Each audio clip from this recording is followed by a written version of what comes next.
Hello दोस्तों, कैसे हैं आप सभी। आई होप कि आप लोग मस्त होंगे, जबरदस्त होंगे और अपनी तैयारी भी जबरदस्त तरीके से कर रहे होंगे। तो चलिए फ्रेंड, आज का जो हम लोग का क्लास है वो श्वसन तंत्र का है और इसमें हम लोग श्वसन तंत्र के बारे में पढ़ेंगे। अपने श्वसन क्या है, श्वसन तंत्र क्या है, इसमें फेफड़े का भी अध्ययन हम लोग करेंगे। ठीक, तो चलिए फ्रेंड, आगे हम लोग अपने स्टार्ट करते हैं क्लास को। तो देखिए, श्वसन जो है, श्वसन क्या होते हैं और श्वसन तंत्र क्या होते हैं, इन दोनों बातों को बारीकी से समझना है। तो देखिए, जब हम लोग अपने अंदर सांस को लेते हैं, जब हम लोग सांस को भरते हैं अपने अंदर, तो इसके साथ हमारे सांस में जो हमारे ऑक्सीजन जाते हैं हमारे शरीर के अंदर, वो ऑक्सीजन क्या करते हैं, हमारे ब्लड में जो हीमोग्लोबिन होता है उसके साथ जा करके मिल जाते हैं और मिलने के बाद वो हमारे शरीर के ग्लूकोज को क्या करते हैं, ऑक्सीकरण कर देते हैं, ग्लूकोज को तोड़ देते हैं। तो ये ग्लूकोज की तोड़ने की जो ये प्रक्रिया होती है, इसको हम लोग कहते हैं क्या, श्वसन।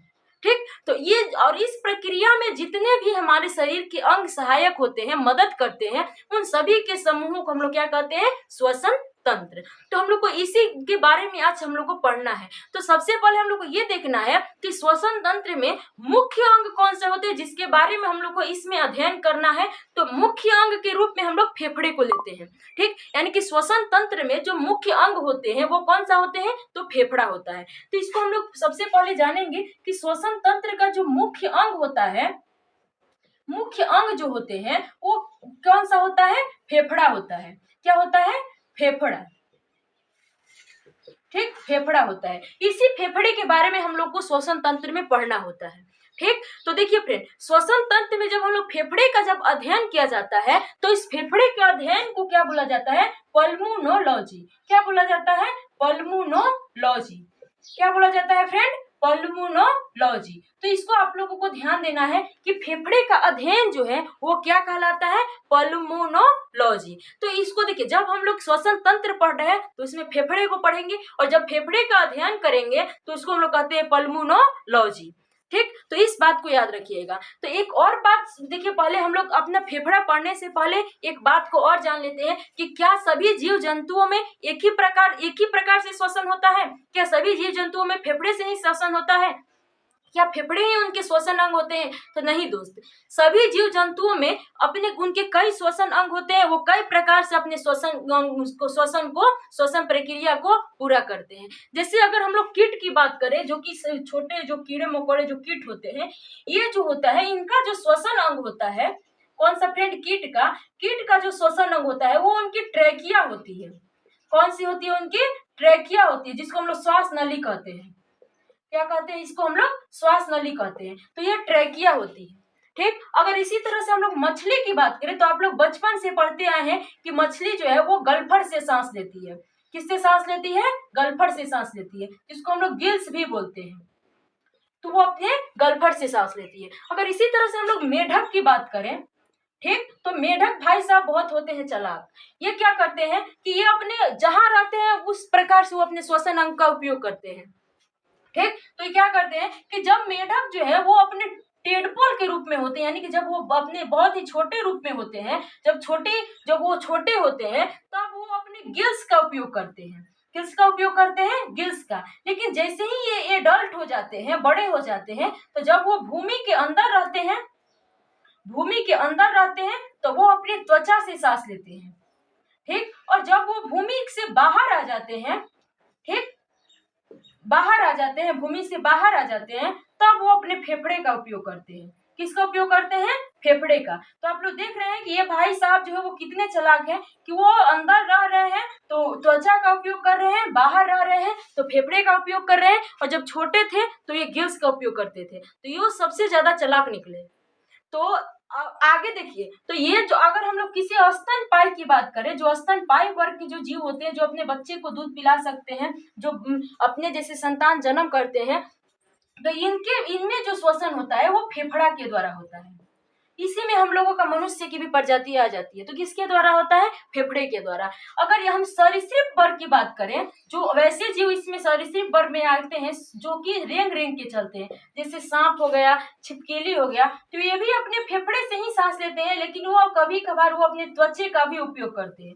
किसका उपयोग करते हैं? त्वचा का। लेकिन हम लोग जो है मनुष्य वो त्वचा का उपयोग नहीं कर सकते श्वसन में। क्यों? अगर मान लीजिए किसी का नाक मुंह बंद कर दीजिए तो क्या वो त्वचा से सांस ले पाएगा, जी पाएगा? नहीं जी पाएगा। लेकिन जो सरीसृप वर्ग के जीव होते हैं वो जी पाते हैं। और वहीं अगर हम लोग कीट की बात करें तो उसका वो अपने ट्रेकिया से सांस लेता है, श्वास नली से सांस लेता है। और अगर हम लोग बात करें मछली का तो वो गलफड़ से सांस लेती है। मेढक जो होते हैं जब वो टुडपोल के रूप में होते हैं तो गिल्स से सांस लेते हैं। जब वो एडल्ट हो जाते हैं तो जब वो भूमि के अंदर जाते हैं तो अपनी त्वचा का उपयोग करते हैं। जब भूमि के बाहर आते हैं तो वो अपने फेफड़े का उपयोग करते हैं। तो इस तरह से सभी जीवों का जो श्वसन अंग होते हैं वो लगभग अलग अलग होते हैं। अलग अलग तरीके से वो कई अपने श्वसन अंगों का उपयोग करके वो श्वसन करते हैं।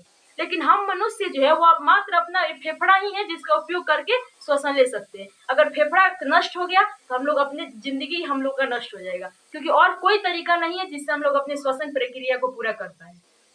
तो चलिए फ्रेंड, इसको हम लोग अपना श्वसन के बारे में पढ़ते हैं। देखिए, जब श्वसन तंत्र में जो श्वसन की प्रक्रिया शुरू होती है, श्वसन की जो प्रक्रिया शुरू होती है ये दो रूपों से शुरू होती है। दो रूप होते हैं इसके श्वसन। एक पहला प्रक्रिया होता है, फिर उसके बाद दूसरी प्रक्रिया होती है। ठीक तो देखिए, जब श्वसन शुरू होता है तो पहले क्या होता है कि ब्रीथिंग होता है। ठीक, यानी कि श्वसन प्रक्रिया दो प्रकार की होती है। कितने प्रकार से होती है? दो प्रकार से होती है। एक होता है ब्रीथिंग, जिसको हम लोग अगर हिंदी में बात करें तो श्वासोच्छवास बोला जाता है। क्या बोला जाता है? श्वासोच्छवास। और एक होता है रिस्पायरेशन।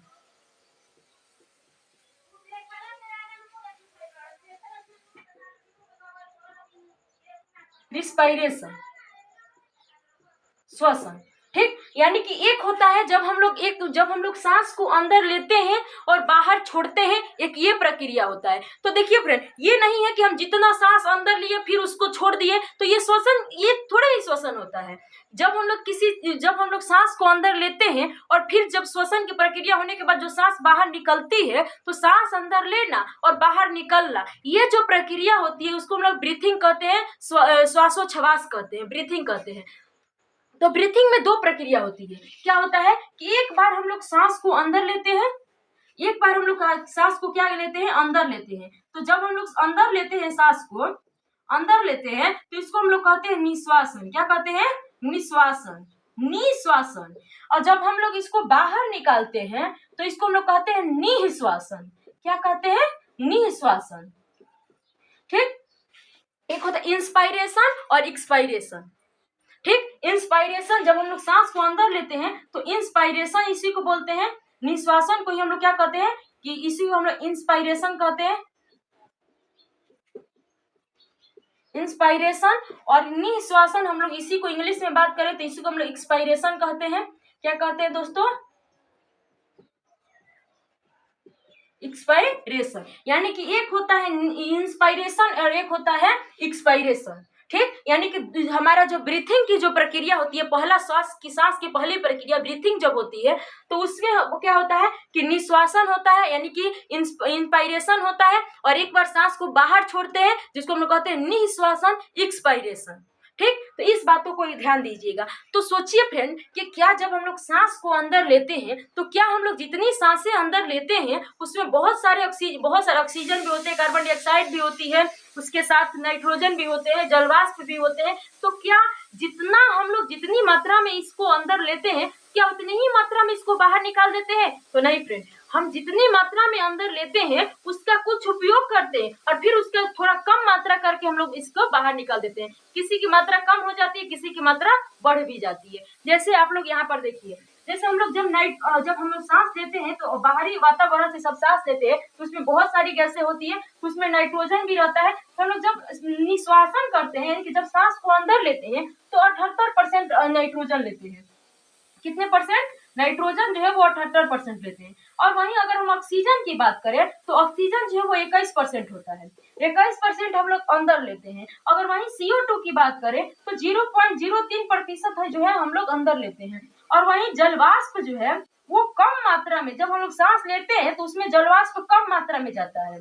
कितने मात्रा में जाता है? कम मात्रा में जाता है। ठीक, और जब हम लोग इसी को जब बाहर छोड़ते हैं, इतना तो हम लोग सांस लेते हैं, ठीक, जब हम लोग निश्वासन करते हैं, इंस्पायरेशन करते हैं, तो उसमें नाइट्रोजन को 78% लेते हैं, ऑक्सीजन को 21% लेते हैं, CO2 को 0.03% लेते हैं, और जलवाष्प जो है वो कम मात्रा में लेते हैं। लेकिन जब हम इसको बाहर छोड़ते हैं, निश्वासन करते हैं, एक्सपायरेशन करते हैं, तो इनमें से नाइट्रोजन तो 78% का 78% निकल जाती है, लेकिन जो ऑक्सीजन है उसका हम लोग कुछ उपयोग कर लेते हैं और 17% को हम लोग बाहर छोड़ देते हैं। और वहीं जब CO2 कार्बन डाइऑक्साइड है वो तो हम लेते हैं 0.03%, लेकिन बाहर निकालते हैं 4%।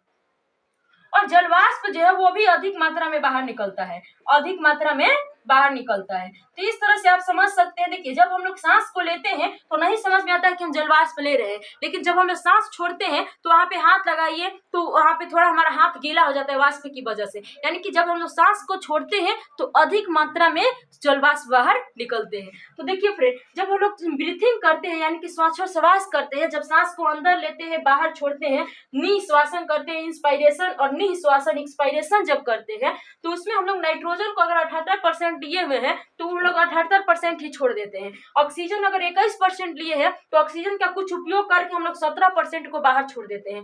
अगर हम कार्बन डाइऑक्साइड को 0.03% लिए हैं तो हम लोग कार्बन डाइऑक्साइड को 4% कार्बन डाइऑक्साइड बाहर निकाल देते हैं। जलवाष्प हम कम मात्रा में लेते हैं लेकिन अधिक मात्रा में बाहर निकाल देते हैं। तो ये जो है वो हमारे ब्रीथिंग के दरमियान होता है, ये सारी प्रक्रिया है। ठीक, उसके बाद आगे हम लोग पढ़ते हैं तो दूसरी प्रक्रिया आती है जिसको हम लोग कहते हैं श्वसन।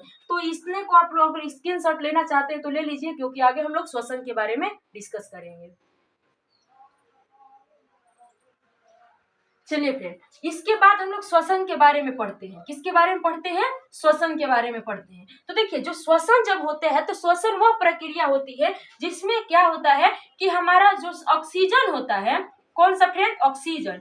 ये ऑक्सीजन जो है वो हमारे शरीर के हीमोग्लोबिन से मिल करके, शरीर के जो हमारे ब्लड में जो हीमोग्लोबिन जो मौजूद होते हैं, इस हीमोग्लोबिन से मिल करके क्या करते हैं कि हमारे ग्लूकोज का ऑक्सीकरण कर देते हैं, यानी कि उसको तोड़ देते हैं, ऑक्सीकृत कर देते हैं, ऑक्सीकरण कर देते हैं। और यही प्रक्रिया जो है वो श्वसन कहलाती है। यानी कि हमारा जो ऑक्सीजन होता है वो हमारे ब्लड के हीमोग्लोबिन से मिल करके हमारे ग्लूकोज को वो तोड़ देते हैं, उसको ऑक्सीकरण कर देते हैं, ऑक्सीकृत कर देते हैं, और यही प्रक्रिया जो है वो श्वसन कहलाती है। ठीक, तो श्वसन जो है वो एक, अगर यहाँ से एक बात स्पष्ट होती है कि श्वसन जो है वो एक ऑक्सीकरण अभिक्रिया है।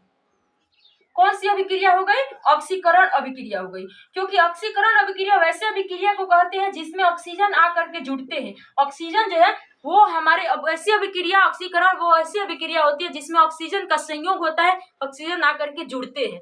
तो हमारे जो श्वसन है उसमें भी तो ऑक्सीजन हीमोग्लोबिन के साथ मिल रहे हैं, फिर यहाँ पे ग्लूकोज के साथ मिल करके ग्लूकोज को तोड़ रहे हैं, तो यहाँ पे ऑक्सीजन मिल रहे हैं। तो इसी की वजह से हम लोग श्वसन को ऑक्सीकरण अभिक्रिया कहते हैं। ठीक, देखिए फ्रेंड, और इसी की वजह से, इनके इसी कारनामे की वजह से इनको कहा जाता है कि श्वसन जो है वो अपचयी, कैटाबोलिक